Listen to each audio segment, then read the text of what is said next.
Ladies and gentlemen, welcome back to the channel. Welcome back on day 116 of the 1461 day reign as your world champions.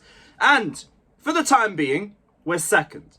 The lowest we can go this weekend is top 4, which means in spite of all of our injury problems and our lack of discipline, Enzo Maresca has managed to get us at least to within top 4. If Aston Villa can do us a favour, we'll finish top 3. Because only Man City, I think, can realistically overtake us in the league. Or one of the two clubs out of that fixture. But was that game ever in doubt? I get it. That first half was frustrating as a motherfucker.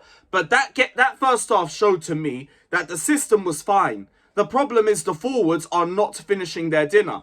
Enzo Fernandez, first off.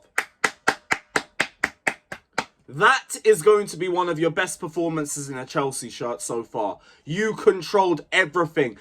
All of our creativity in the first half came from him. The third goal, it all came from the Enzo Fernandez pass into Garnacho.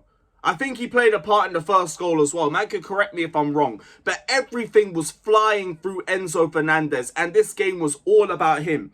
In a game where Caicedo was playing and he looked like he was very out of sorts. He looked like he was playing injured or just like he played yesterday. I don't know what was wrong with his engine today, but he didn't seem like the Caicedo of old. But Enzo Fernandez was there to step up when we needed him to. Maresca still managed to keep the same personnel going into the second half, which I was surprised with, but it seemed to work. Garnacho and Neto, for all the criticism that I had for them in the first half, whatever Maresca said in the second half worked, and also moving Neto to the middle later on in the second half also helped play our part within the third goal too. And the second as well, to be fair. But the game management was superb from him. Estevao got brought on at the right time and he instantly played a part in us getting the second goal. Nearly got a part in getting the fourth goal. We put a great low cross into the box, but Mark Hugh wasn't there to get on the end of it. Using him at the time we utilised him was perfect. I know a lot of Chelsea fans wanted to see him start this game or even wanted to see him come on at half time. But ultimately, this guy's played 90 minutes. And we're not going to risk getting him injured because Brazil's going to play him over the international break. He's played 90 minutes. He was going to have a roll off the bench. He came on at the right time and he impacted the game positively. Ultimately, the first half, the players that we had on the pitch should have done more. Wolves did nothing. They did the square root of nothing in that first half. But we just weren't clicking in the final third. Everybody bar Enzo Fernandez was moving the ball slowly. Neto was just getting himself stuck into 2v1 situations. Garnacho absolutely struggling on that left-hand side in the first half. Out wide, he was having no hope. João Pedro seemed so out of sync with everybody. He was scuffing shots, his touch was off, there was some bad passes. It was all in the forward line. The forward line was just struggling to do anything with the amount of dominance that we had. But in the second half, I think Maresca must have just got in these players' heads, told them to move the ball a bit quicker, and then you started to see Chelsea click. Garnacho overall, just because of the way you handled that second half, great game. Because for the first half, you didn't do anything, but you got enough key passes. You got about, I think, 2 assists in that game, at least 1, and you were so much more effective in the second half. Wesley Fofana, Trevor Chalobah, just whatever they had to deal with, they sorted it out before Wolves even got into the final third. There was a little bit of a flurry from them after we went 1-0 up, but they still were composed. There was one bad foul from Fofana that led to a free kick, and other than that, he controlled himself very well. Trev had good cover runs. We had Wesley Fofana who was tracking back quickly enough and also stepping out well to step out whenever Wolves were trying to counter-attack. He did his job well.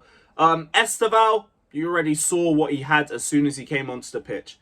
And you just saw the way, the crowd completely buys into the brilliance of Estevao. Because as soon as he stepped onto the pitch, you could hear the roar from Stamford Bridge. Just immediately whenever he's on the ball. And this is the makings of a star. Because not only is the belief there in him, he makes it show on the pitch. We immediately look like a more creative side with him on the pitch. We immediately look like more of a threat with him on the pitch. And with the amount of dominance that he has, he frees up space for all the other forwards around him, and everything just started to click a bit better. We really got to figure out a way to utilise him effectively against Barcelona and Arsenal, because Estevao has to play a part in both of those games. He has to. But he did his job very well. Like, it was all just about getting that first goal.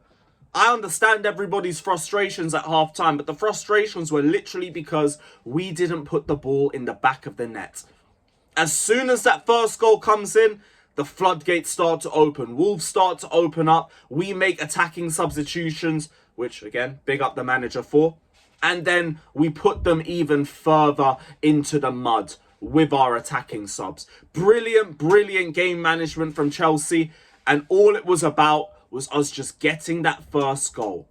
Now, it's up to everybody else. Bournemouth have to beat Aston Villa away. Villa, Sancho, I hope you got something for me, I beg. Man City v Liverpool, I think ideally a draw would suit us. City will still be above us on goal difference. But, like, you just have to deal with them. I think if Liverpool win, I think they would go above us. I have to just double check that quickly. Do they go above us with a victory? Yes, they do. So we are guaranteed only third. Because, like, City, we had to win by about 5 or 6 goals, and we weren't going to do that. But it's okay. Us being in the top 4 with the injury problems that we've had this season, that's good enough. That will do me. Now, after the break, Burnley, that's going to be a tricky defensive side. It's the same energy. Find a way to break them down.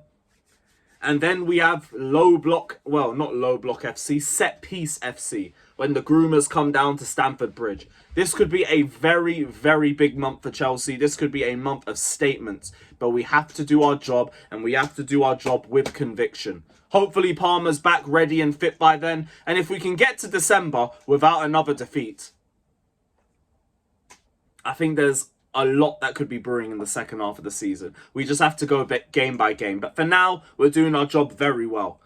But yeah, what a great end to the October-November run. Ideally, we would have gone with all wins. We had to, like, make it a bit difficult against Qarabag, and obviously Sunderland was Sunderland. But now Arsenal have dropped points. Suddenly, Sunderland looks like a more respected side. We still should have won that game, though. But at least we've got ourselves into winning ways, and we're back in the top 4. So big up to every single one of you that's locked in. Let me know your thoughts down in the comment section below. What a way to end it. And I'm going to go to the pub and get bladdered, bruv. Big up, everybody. Day 116 of the 1,461 day reign as your world champions. And we will see you guys very, very soon. Take care, like and subscribe, and up the Chelsea.